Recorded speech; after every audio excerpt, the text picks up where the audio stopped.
Ko man lang na-try yung swimming pool, yung bus nila dito. Ang maganda lang dito, nasa city kayo mismo. Pagkapasok ko lang natin, so dito tanaw na tanaw natin at makikita ang water village. Brunei, ang alam ko ang capital niya ay Bandar Seri Begawan. Wow! So ngayon mga kagala, nandito na tayo sa harapan ng mosque, mga bag, I love Brunei.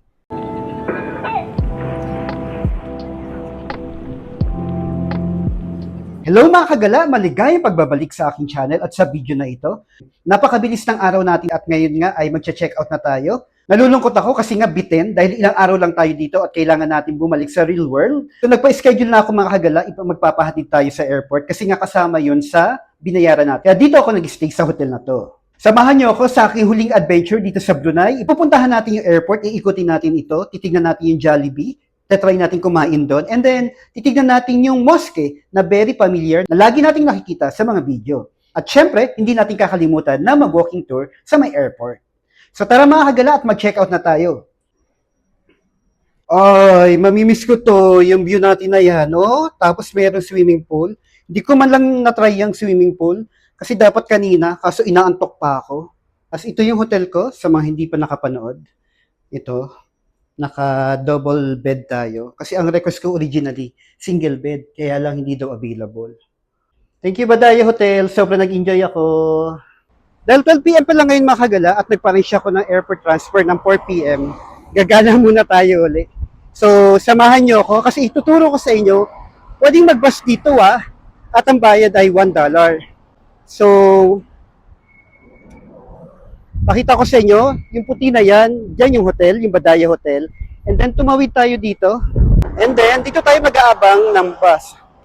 Meron kasi waiting shed dito. Hihintayin natin yung bus number 54. Color white yan mga kagala. So ito yung waiting shed. Halan Raha Istiri Pingiran Anak Saleha. Yan ang name niya, ng station na to. Pakita ko lang sa inyo yung highway nila dito mga kagala. And then meron ditong bangko, BIBD. Ang ibig sabihin niyan ay Bank Islam Brunei Darussalam. Ito ay bus number 42. I'm not sure kung dadaan yan doon. Royal Regalia. So pwede rin pala itong mga kagala. Yung bus nila dito mga kagala, hindi aircon ha. Okay na yun kasi for $1, almost 50 pesos din yan.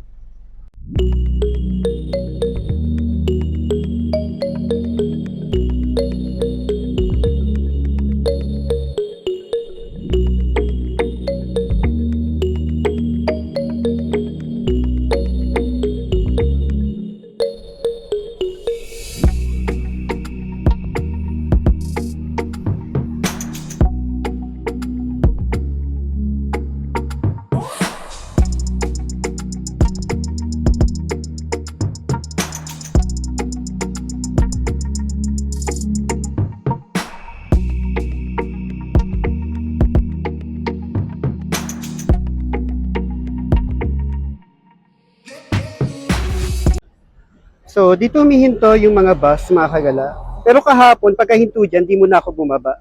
Kasi doon ako nagpababa sa may harapan ng Water Village. Ito naman, ang tawag sa kanya ay Brunei Hotel. So, mag-ikot-ikot tayo dito. Tapos meron din dito local restaurant. Kung mga kagala, puntahan natin yung Brunei Energy Hub.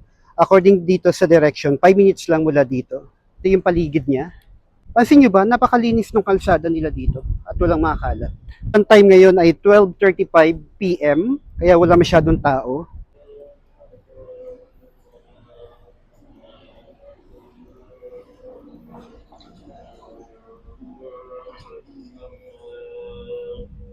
So, yan yung mosque na pinakita ko sa inyo kanina. Tapos dito ay Mayapuri. Then liliko lang tayo dyan. Dito tayo pupunta sa side na to, sa may Co-Circle. Ito yung Co-Circle. Ano rin to mga kagala? Isa din siyang hotel. Pwede kayo mag-stay dito mga kagala if ever na gusto nyo. Ang maganda lang dito, nasa city kayo mismo. Tumutunog din yung kanilang stoplight dito kapag tatawid ka. Parang Hong Kong din. Sa Philippines actually meron na rin eh. Sa McKinley. Tapos dito sa side na to, merong coffee bean. Mag-city tour muna tayo mga kagala para meron kayo idea kung ano nga ba yung makikita dito. So yan, meron din tayo madadaan ng tindahan ng mga luggage, ng bag. Yan o, iba't ibang klase ng luggage, diba? And then, money remittance naman sa side na yan. Meron din ako nakitang Burger King. Yan. I believe mga kagala, ito na yung pupuntahan natin. Ang tawag niya ay Brunei Energy Hub. So alam ko libre lang dito mga kagala, puntahan natin.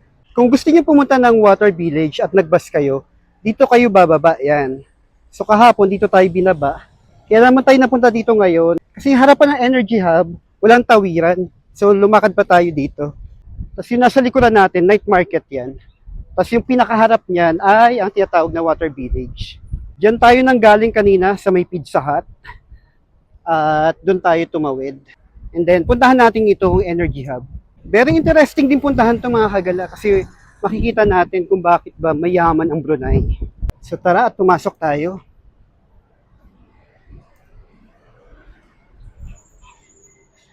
Hello, good afternoon. Kung nandito na tayo sa loob at libre naman to. So, register lang tayo ng pangalan natin.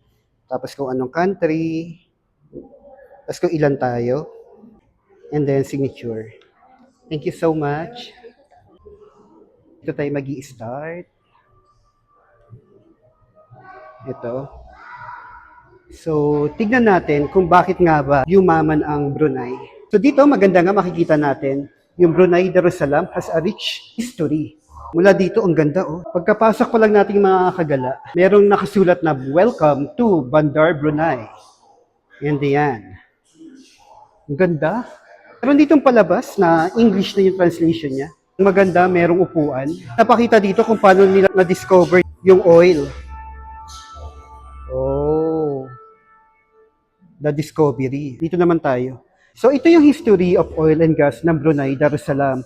In 1929, the British Malayan Petroleum Company discovered an oil reserve in Syria, and then which then became Brunei Darussalam first commercial oil field. Oh, so dun pala nagsimula yun mga kagala. 1929, ito yung pinaka-history. Diba? Brunei Darussalam Oil and Gas Industry. So ito yung mga nangyari sa kanila sa bawat taon. Tingnan natin ang nangyari sa 1982. Syria Oil Refinery was officially open. Oh. O tingnan niyo naman. Oh, 'di ba? Ang ganda. So tingnan natin yung history hanggang 2020. Brunei Fertilizer Industries was open. May production capacity of 1,365,000 megatons per year. Oh, tignan nyo naman, no? Mula nung pagkakadiscover, ito na itsura ng 2020. So, noong 2021 mga kagala, BSP nag-launch ng solar plant para mag-increase daw yung production ng renewable energy. Oh, grabe. Kaya naman talaga napakayaman ng Brunei. Ito mga kagala, oh, Syria oil field situated on an area of a very strong surface oil and gas. Ah, ganito pala itsura noon. Oh. Ah, pwedeng hawakan. Oh, may butas. Oh, galing. Mga kagala, biglang dumami yung visitor dito. Oh. Yan, nanood sila. Kanina pagpasok natin, walang tao dyan. So, dyan tayo nang galing mga kagala at pupunta na tayo sa second floor. Ay, wow. Diba, no? Yan. Oh, dyan tayo nang galing kanina. Oh. Yan yung Pizza Hut. Kita nyo. Yan. Then, open, sesame. Brunei Gas. Ayan. So, Brunei Shell Marketing. So, Brunei Shell, ano to? Shell company ba siya? Sige, ikutin natin. Ito nga, oh. Ah, nakipag-partner sila. Ah, ang galing ah.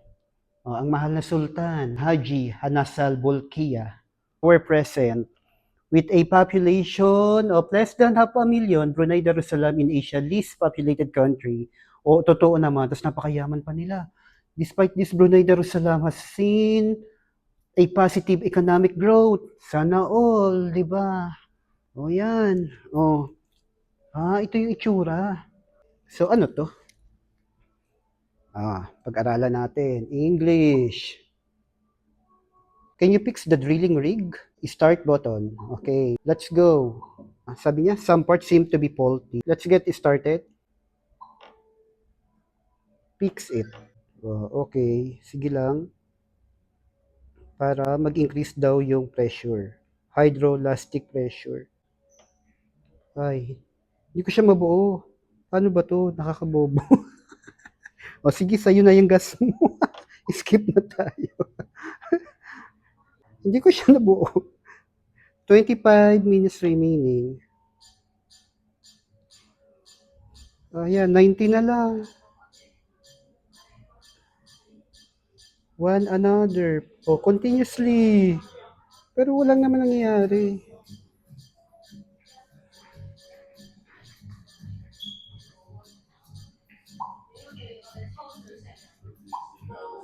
Oh, what happened? Counter pressure is well. Uy, may nangyari pala. Kala ko wala. Okay. Ano nangyari? Sige na, fix it later na lang. Tapos meron ditong beam pump. This one daw, interesting topics. Ito, how is oil artificially recovered from the surface? So, sa ilalim ng karagatan niya, no? Ganyan. Tapos ito yung nasa ibabaw. Galing naman nila.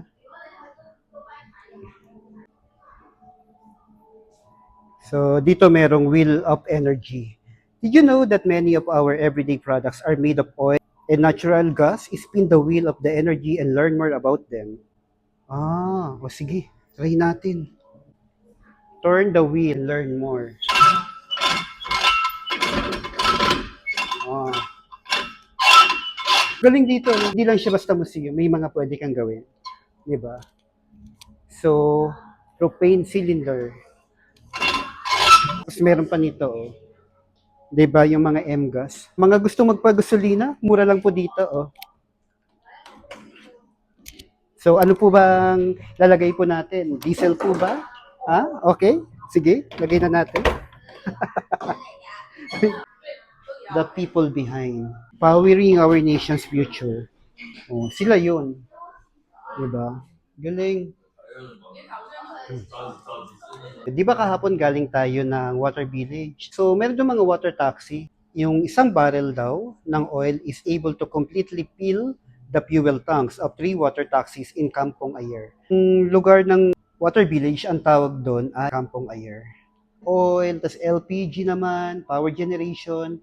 Each gas canister can power a stove for 20.5 hours on average. Mga kagala, ngayon, nandito tayo sa viewing gallery. So dito tanaw na tanaw natin at makikita ang Water Village. Dami tayong kasama na turista ngayon. Pag dinire-diretso nyo yan, yun yung may hagdan, dyan nag-aabang yung mga water taxi. Pwede nyo silang rentahan para makaikot kayo sa mismong Water Village. Yung tulay na nakikita ninyo, yung color white na tulay, hindi na siya made in wood. Yan ang palasyo ng Sultan, mga kagala. At ito nga yung paligid ng Water Village.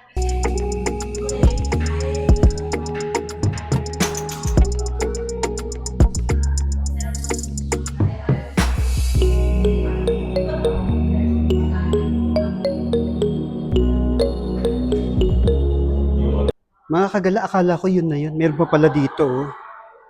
Oh.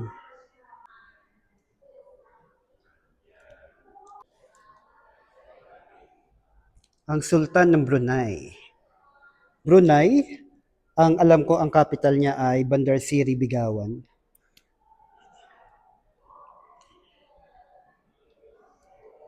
Then yan.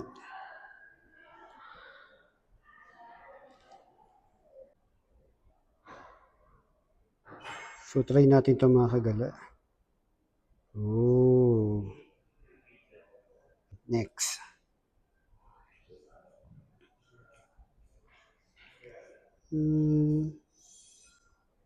Nangyayari.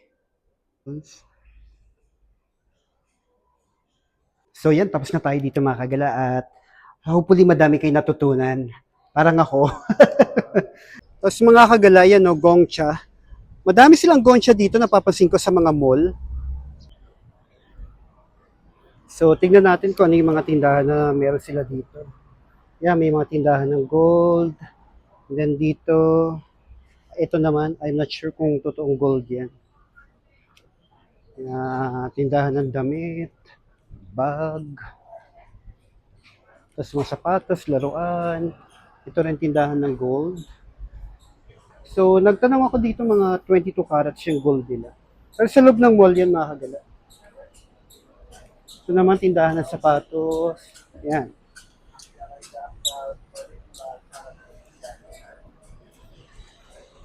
Oh, ito, tindahan ng bag. Tsaka mga t-shirt. Ito naman, mga gamit sa bahay. Ito, grocery. At nasa harapan nga lang tayo ng Kampong Ayer or papunta sa Water Village.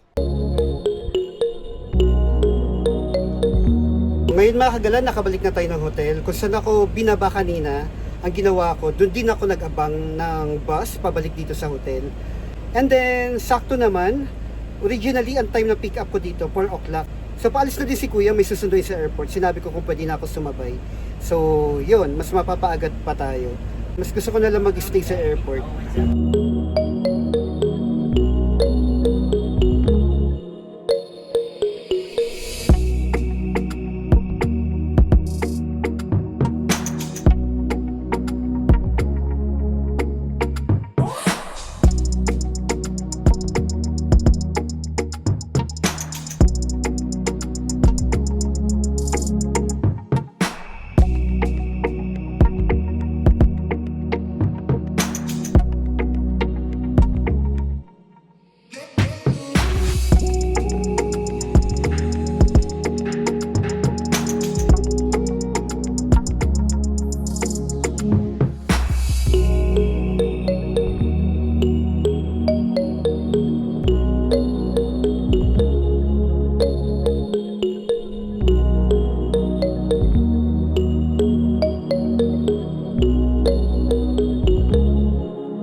Dali mga kagala, na dito na tayo sa departures at pabalik na tayo ng Manila.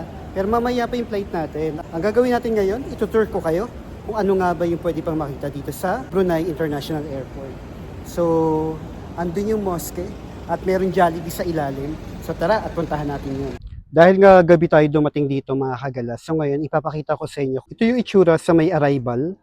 Pagkalabas nyo, may parking. And then dito rin tayo sinundo.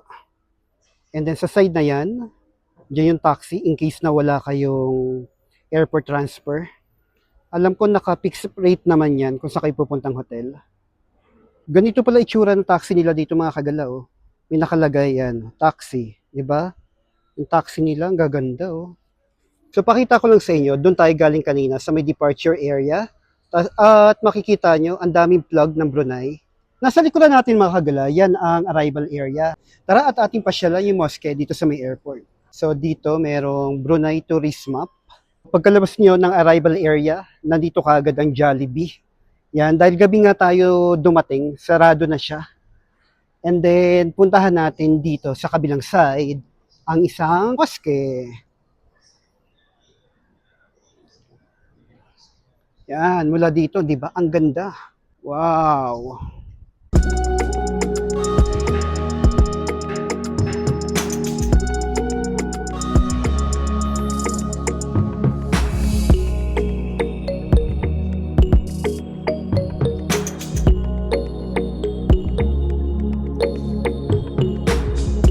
Ngayon mga kagala, nandito na tayo sa harapan ng mosque na malapit nga or katabi mismo ng airport. Hello mga kagala, samahan nyo ako at ako'y kakain muna, nagugutom na ako. Kaya ako naka-jacket kasi kanina pa ako dun sa loob, nilalamig na ako. Dahil maaga nga tayong dumating sa airport. So, nagpalipas muna tayo ng oras sa loob. So, mag-early dinner na tayo para mamaya sa flight natin hindi tayo gutom. So, tikman natin yung Jollibee dito sa Brunei. Meron din sila ditong Chicken Joy. Double BP, double cheesy, 550. Ito pa yung ibang presyo niya. At ito yung mga pwedeng ma-order dito. Yan. So, kung mag-order tayo makagala, parang sa atin din. Eat in or take out. Natin yung chicken. Chicken Joy. One piece chicken with rice and regular soft drinks, 3.90. So, ito na lang.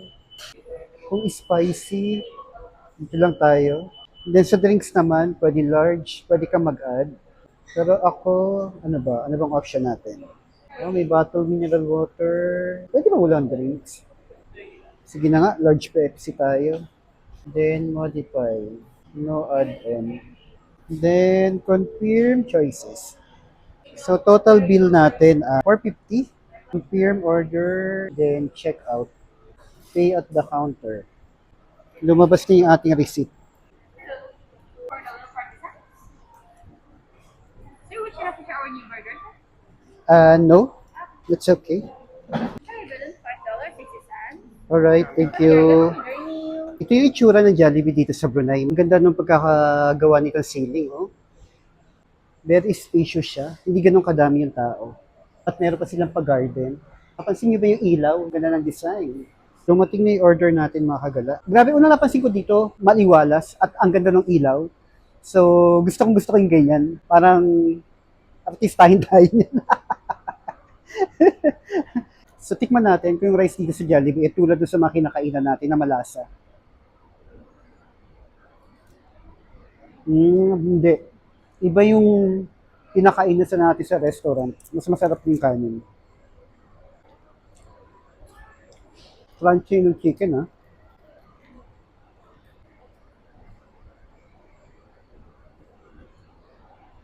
Ang sarap ng ketchup. Tara, samahan niyo ako dito mga kagala. So mamaya abangan nyo, ipapakita ko naman doon sa may departure area. Diyan yung bili ng SIM card sa may gitna at yan yung arrival area. Ito ang departures area mga kagala. Oh. So ito yung kanilang flagship carrier, Royal Brunei Airlines. Ito yung directory. Departures, may airline service office, oversized baggage, and then merong prayer room.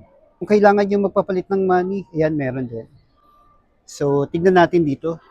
Pachi, Noli Book. O baka kailangan nyo ng mga libro, meron dito. Nasisilaw ako sa araw. Ito naman sa side na to, coffee bean. Ayan. Sa labas nga dyan tayo binaba ni Kuya kanina.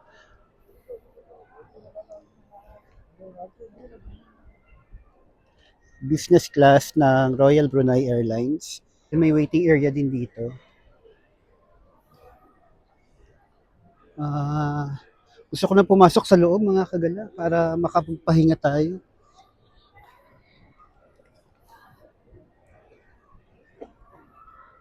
Hanapin ko lang kung saan ako dapat mag-check-in. So yun mga kagala, tapos na tayo sa check-in counter, nakakuha na tayo ng boarding pass, and then immigration. So after nun, ito yung makikita nyo, nakalagay yung Royal Brunei Airlines, tapos may mga Brunei souvenirs and gifts. Ayan, may playground. So ano ba yung mga souvenir dito? Oh, yan, no? $10. Mga bag, I love Brunei. May neck pillow, and syempre, di man mawawala ang rep magnet. So, yon. Then, kung nalobat naman kayo, meron dyan, pwede kayo mag-charge. And then, sa side naman na to, ito yung kanila pinagmamalaking Brunei, Royal Brunei Airlines. So, yan. Ganda naman talaga, di ba? Time check mga kagala, 9:15. Sayang at madami na sarado. So, dito naman may day room, may sky lounge, and then kung saan kayong gate, hanapin nyo lang. So, sa case natin, gate number 6 tayo. Then, comfort room, andun lang din. So, bago tayo pumunta doon, ikutin natin kung ano yung nandito. Oh, may Starbucks din pala dito sa loob. At ang ganda dito, oh. No? Pansin nyo? Ganda ng upuan nila, oh. Hindi pa magkakatabi. Ano kayang meron sa taas?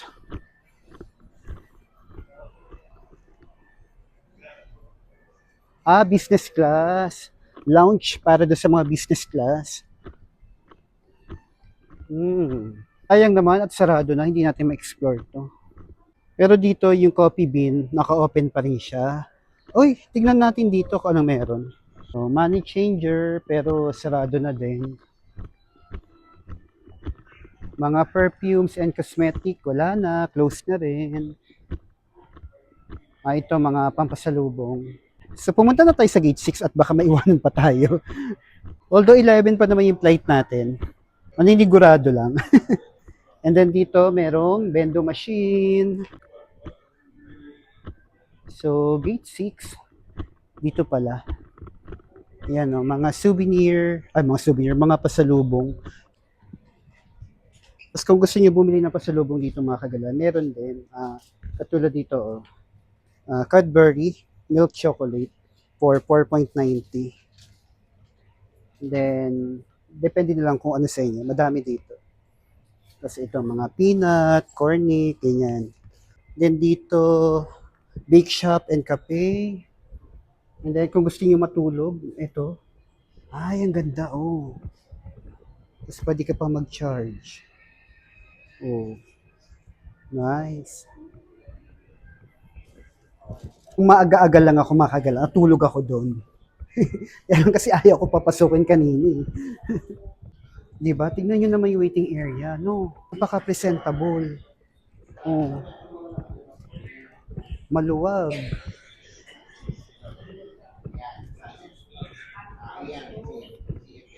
Tapos may charging station dito. Then vending machine. Pag nagugutom kayo. Oh, yan may mga pagkain. Parang style sa 7-Eleven. Magkano kaya yung ganito? Nahanap ko yung price kung magkano. Wala akong makita. Nasi lemak. Oh, nakalagay sa bendo. Wow. Ito mga soft drinks. Ito rin, ganon. Finally mga kagala, nandito tayo sa Brunei International Airport at sana'y nagustuhan ninyo yung mga pinuntahan at napasyalan natin dito. Maraming salamat sa pagsama sa aking adventure at sa aking gala. So patuloy niyo akong suportahan. Hanggang dito na lang at magkita-kita tayong muli mga kagala. Bye for now! Bye!